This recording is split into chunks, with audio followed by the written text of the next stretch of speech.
Howdy, howdy, howdy, this is JL for another Weekly Shonen Nonsense for this week of May 28th, 2023. We got a little shorter list this week, missing a couple of big names, but still, a lot of comics to go through. So, how about it? Nue's Exorcist, Chapter 3. So, this chapter we start with some daily exercising, by exercising some demons from random women on the street. Apparently, he's been doing this a bit, and he got called out for it once. But now he got one, and she's like, "Yeah, cool. I'll invite you to lunch." So they go to lunch, and apparently she's a little more into him than he realizes, and invites him to become a part of the occult club. He agrees somehow, and they go to a random club room, and hey, look, more monsters. They defeat them handily. And of course, he commits to the occult club, and she reveals that she's actually an exorcist. Wow, surprising. No one really. So yeah, this kind of obvious plot here. Nue is just kind of pushing him onto this girl, and he's kind of like, "Oh, I don't really know how to deal with this." And of course, this is kind of screaming this is a harem series. Like, we literally just have our main girl, Nue. We have this new girl, Kazusa, and like the first major thing that comes to mind with this chapter is the forgetting beam, and the reason the forgetting beam even happens is because she shows her panties. A very gratuitous shot that is quite clearly meant to kind of indicate that that's where our eyes should be for characters like this, and thus characters in the series. So, yep, gonna call this one. This is building the harem very much of a kind of obvious series idea here, but hey, let's try and forget this. Forgetting beam. Wow, his torso is gone. My girlfriend gives me goosebumps. Chapter 3. No, but seriously, these titles are getting too damn long. Anyway, the chapter starts, of course, with the first date at his house. And of course, they get there and reveal, oh, she already knows his mom. What a coincidence. She helped her about a half a year ago. Isn't that neat? And of course, they go into his room. She's doing something in his room, holding his bed, sniffing it. But in reality, she's planting bugs. I kind of called it halfway through. Like, she's planting bugs. Like, that's why she's here. She's clearly planting listening devices, some cameras. She got in. And, of course, it reveals the end of the chapter. She's totally done that. But apparently she has mom's approval. The guy is clearly like, yeah, I kind of know what she's doing in here. Kind of obvious what she's doing in here.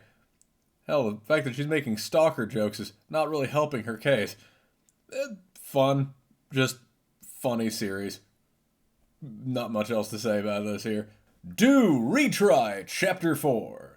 Alright, so little sister is in more danger because they don't have penicillin, so he's got to get back into the ring, and hey, his sandal snaps and this little girl helps him. How convenient. Then he goes into his ring, asks, hey, can I get into a boxing match? And the boss lady's like, sure, why not? Let's get your opponent, get some money going. And of course, we go to the red light district and find his opponent, who it happens to be the older brother of the guy who helped him early with a shoe, and it turns out that his arm is humongous.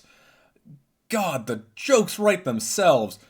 But then, of course, we reveal, oh, he's been in 5 matches before, and he's won each time by a single right punch. Now, this is where I'm going to get a little bit heady here, and a little bit obnoxious.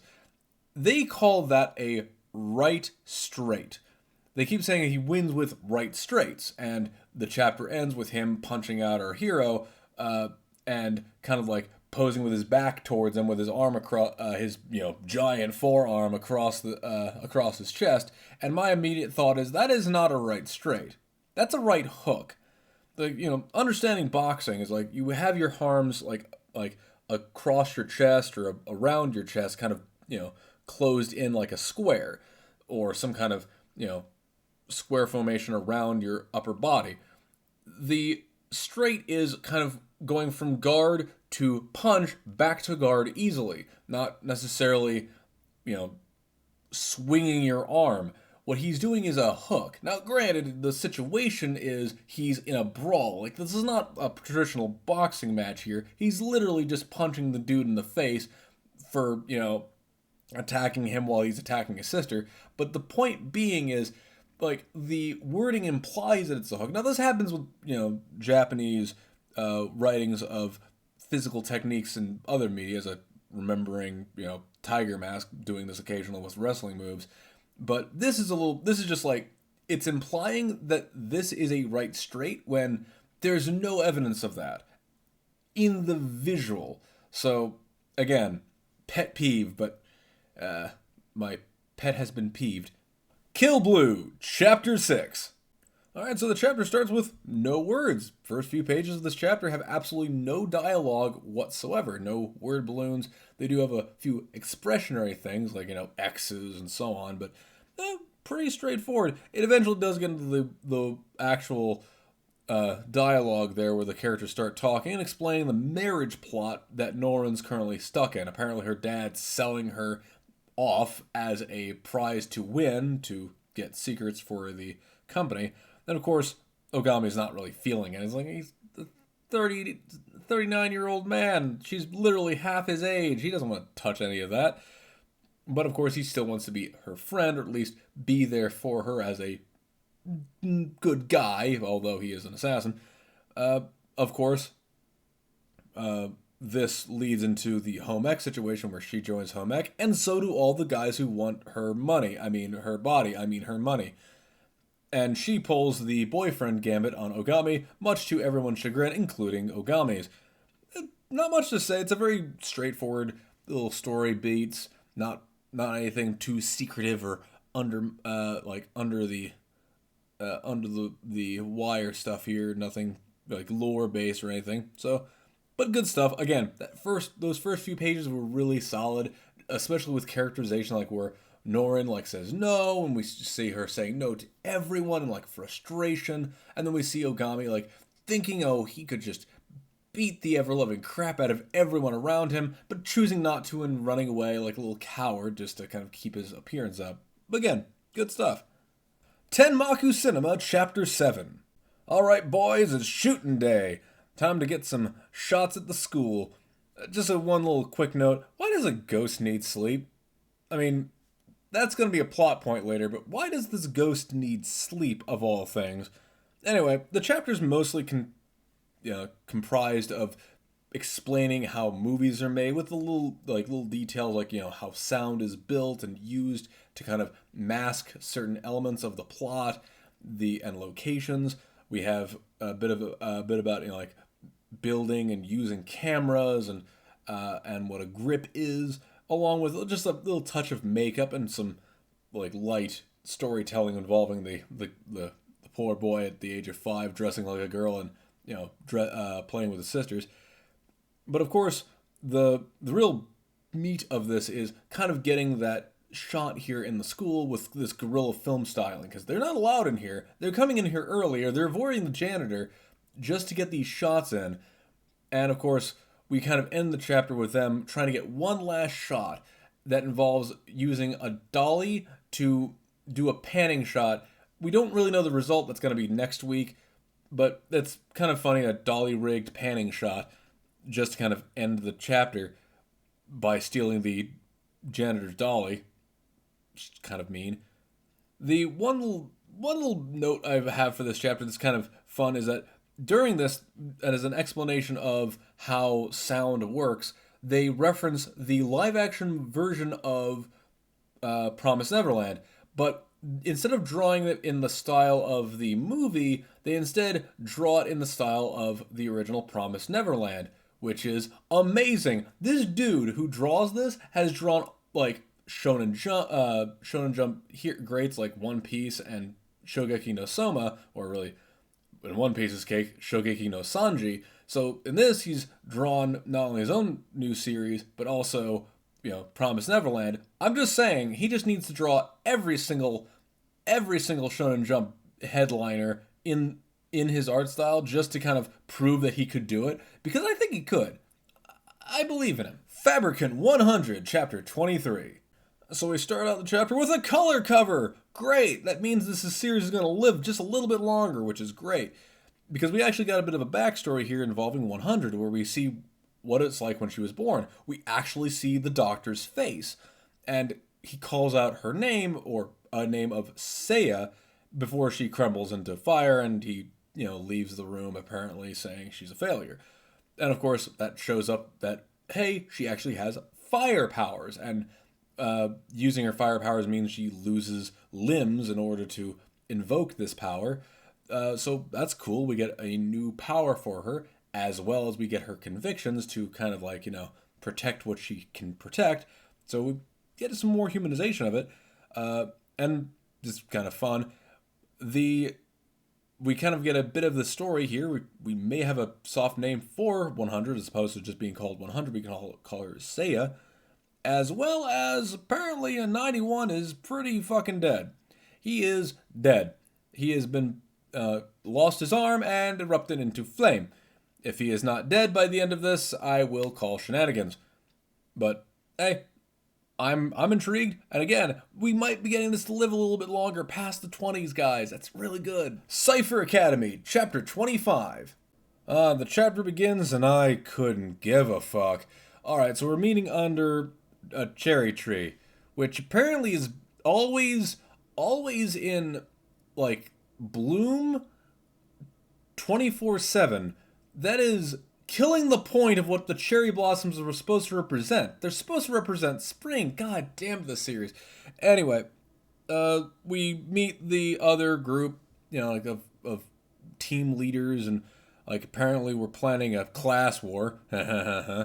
We meet the drunk teacher, who's not actually drunk, is just putting on airs because we can't have anything real in this series, huh? So we're trying to decide the Code Emperor with this class war, and everyone has like a say in like how the conditions are and like what we have to do, and I don't care. I just can't give a fuck about any of this. Like, you can't spread an entire page like just like 5 new characters, expect me to give a shit about remembering any of these motherfuckers just talking out their asses, only showing their faces, not really showing their personalities or doing anything interesting with them. They're literally just in a meeting, for fuck's sake. And they expect me to care or remember any of these. And of course, Iraha comes in and goes, yeah, and once everyone's done and fought and everything, let's all meet up and eat together, like a goddamn goober. We all hate each other until we don't. That's the Shonen Jump way, right? So anyway, we get a maze puzzle, which sort of indicates that apparently the school is aware of Morgue and was okay with the search for it, even though they don't acknowledge it. But more my thing is, you solved the fucking maze puzzle during the chapter and didn't let me solve it, you jerks. I like maze puzzles, so it's kind of obnoxious they introduce one and then immediately solve it for you, and at least give you some more info for it. I'd have loved to do that myself. But again, I guess that's the modus operandi. Give you something interesting and disappoint you entirely. Also, one last little note. Apparently, everyone fucking knows each other. Like the girls in the other room are going, oh yeah, we're gonna be fighting her next. That's a strange one. We're gonna be fighting her. How the fuck do you know each other? Why does everyone know each other? I know Japan's an island, and it's kind of hard not to meet people from one side of the island to the other, but this is a lot of coincidences here. The Ichinose Family's Deadly Sins, Chapter 26. Alright, so we kind of dive into this chapter with more of Shiori, and how she's sort of not okay with the whole scenario with Tsubasa coming back, and, we see her sulking and being depressed, but again, Tsubasa doesn't take this lying down and immediately confronts her during the chapter, revealing that she sort of has abandonment issues, where she was not okay with him kind of just, being stuck in a coma, and then waking up years later as if nothing happened, and she just, time has changed for her, but not for him. But, of course, they, get back together, they get mature, and then immature, of course, afterwards, reverting back to their sibling behavior. So it's a nice little change of pace. Until the end, where, when he says goodbye to her, crossing a train station, he reveals to her that she shouldn't be hanging out with that Shuta guy. And then she says, "How do you know about Shuta?" Revealing that he wouldn't have known about him. He never investigated his sister like that. We didn't know about them ever meeting. And then Soda comes in and says, "Hey, the dream ain't over. We're still stuck in the dream." He wakes back up in the hospital bed back in early May. We're still in the dream, guys. We're still in the dream. Snake Eater! Akane Banashi, chapter 63. So the body of the chapter was really all about Taichi. We started out the chapter by serving tea to the guy who got, 75 points last time. Sort of soft talking about how the judges are really the wild cards here, because they all have different criteria for what good scores are supposed to be, and it's not going to line up like 100% with everybody. So, of course, we get into what Taichi's story is, which is Golden Bamboo. Story about a stupid guy doing stupid stuff at a bamboo store, and it's simple. Like, it gets one of the judges started okay, but then Taichi ad-libs a lot. He goes ham. The audience is rolling. He is killing. The judges are upset, but he don't care. He is for his audience. He is for the customer, not for the higher ups. And we kind of reveal that apparently that's what his goal was. He was a salesman who did great in the sales department, but he lost sight of what it was actually about, which was the customer. So he left that industry to come to Rakugo because he knew he was going to attach to the customer. Guys, Taichi is the shit. Like, that is a great storytelling. No words, great chapter. Blue Box, chapter 102. Alright, started the chapter and hey, a color cover and a popularity poll. That's cool. So, hey, good on you for getting this done. And of course, it's kind of funny, there's none of the senior characters are on here. We've got Ayame, Kyo, Hina, Chinatsu, and Taiki, but none of the seniors. I'm kind of happy about it, keeping the cast, the very small cast, simply down to the core characters is nice to see. Kind of, popularity understands who the main cast is. But anyway, story goes, got a simple one. The guys are going out to go ski, and nearby where Chinatsu's family resides, and it's like not too close, maybe 2 hours away, so they can't just pop by. But of course, then Chinatsu goes out and goes fishing, posts that to Taiki. Taiki sees, oh shit, that's really close by. And then he makes the decision. I need to go get my girl. And of course, Kyo being a bro, he's like, no, dude, I'll take your stuff, you go get it. And of course, we end the chapter with him running to see her. It's in a gorgeous, like, 2-page spread of just him running with pure white, kind of symbolizing snow, or at least, what we're actually supposed to be focusing on is Taiki. This is good. This is a great chapter. I have a few fears, though. Mostly that this feels like it's a finale. Because, like, he's running headlong to see her. Like, this is oh crap, I have to confess. Now, there are a few possibilities of what's going to happen after this. He's going to confess, and she turns him down. Something about this is not going to rub her right. She is going to, or like something about her life is going to rub her wrong. She's just going to go like, nope, I can't say it, I can't commit. And then we kind of pull back for a bit and we get a new story arc out of that. Or she commits, the series might like then ramp up and end really quick, which I would dislike because, man, I want to see more of this. We've only gotten to like 102 chapters. We're not even close to being done with half of the story arcs.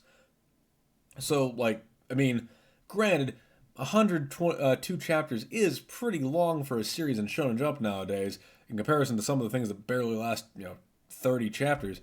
But hey, I want more Blue Box. That's my modus operandi. So again, short, concise chapter. We'll say one other thing. That shot of the lake was gorgeous. Great use of positive and negative space. Just looks amazing. I just turn a page and wow. Again, good art. Great art here. Good job, Miura. Witch Watch, chapter 110. This has got to be the coolest school tradition I've ever seen. Literally, to pass the torch from one student council president to the other, you do a tokusatsu show and then pass the baton on to the next student council president. I love this. This is amazing. I would love to have seen this in like my school or any other school. That is so cool. That is the last thing I want to praise. The rest of this is just dumb and fun. That's all. Okay, that's no, there's nothing bad. This is a perfectly serviceable gag chapter. No words. It like literally everything that can go wrong does. Again, comedy of errors. Love to see it. Again, Witch Watch always pulls out these really dumb, stupid chapters in the most beautiful way possible. I don't want to spoil any of the jokes. It's good as is. Go read it. Witch Watch is always worth it. Sakamoto Days, chapter 120. Alright, so color cover. A cow has blue hair. Kind of not seeing that coming. Her name is a cow, which Aka red, and she has blue hair. Not sure about this. Okay, but really, the rest of the chapter, it's a fight scene. It is a glorious fight scene. It's a Sakamoto Days fight scene. It's glorious, but it's a fight scene. Not really much else to talk about. Just really good, fun choreography. And it's sort of a prelude to the later fight we're going to have with Uzaki later, with, Slur fighting Sakamoto. So, a bit of a prelude to later stories. But, yeah, it's a fight scene. Not much else to say. It's still fun. It's still good. The art is great. I want to see this animated. But yeah, Sakamoto Days. Ayakashi Triangle, chapter 131. Okay, so Suzu's going to be wholesome now. Totally. She's going to be wholesome for the rest of the series. Alright, so do I need to get a cabbage and treat this like truss? How long is it going to last? I don't think it's even last a week. Especially considering the plot. Apparently, Lippy is now gone rogue, and now we have to apparently stop Lippy, and also apparently everyone else in the plot who could help is conveniently being taken out of the ring. So, hey, really obvious trap, really obvious abuse of power. Like, these villains are really not subtle. And of course, our heroes are heroes and run straight headlong into the trap, and of course, Lippy then isolates them and sends Suzu out into a deadly chamber where the only way to escape is to lewd the male Matsuri. Oh no! My God, this is just a porn plot line. My God, guys. I mean, if you really want this kind of thing, there's porn out there for this. But then again, porn won't look this good. Huh. Undead Unluck, chapter 160. Alright, so this chapter is just on a higher octane. So the queen gets defeated twice, once with Phil blasting out of her sternum, and next, after the queen latches onto their escape pod, they, get her cut in half by Phil's giant pair of scissors. And then, of course, Phil goes in to the capsule, but then they reveal, oh no, their trajectory is off because the queen laid eggs in between shots, and of course, now the eggs are causing the trajectory to be wrong, and they might land in a city. So Phil then flies back out, tries to use his own jets to change the trajectory, but of course, then the rest of our heroes come out and protect him, Gina, and of course get rid of the eggs with Fuko. They get back in the ship, land safely onto the water, ending the space arc. Finally, with a nice little rainbow at the end, the end of an arc, huh? Ha ha ha. But yeah, we gotta believe in the Union here, guys. Great chapter, believe me. This series continues to be amazing, and this chapter is no exception to that rule. It is a great finale to this already, like, a fantastic little arc involving Phil and kind of the realization of Unfeel. So, again, amazing story. Looking forward to the next recruit story that's coming up. Hopefully we get like another big bad or some other like antagonist maybe that comes in to maybe try to thwart them in this for the sake of God. But hey, I'm here for it. And that is it for this week in Shonen Jump. Not the most serious good lord, we're going to be having a packed week next week. A lot of series are coming back, like One Piece and My Hero Academia. So this is going to be another huge week next week. But otherwise, pretty solid one. Nothing really like phenomenal. Like that isn't obvious. Again, Sakamoto Days is just an action series. Chainsaw Man light, but still, Chainsaw Man anything is really good. But again, nothing much else to say. But hey, like, favorite, comment, subscribe. Try not to eat the cabbage you're keeping out for Suzu. Bye.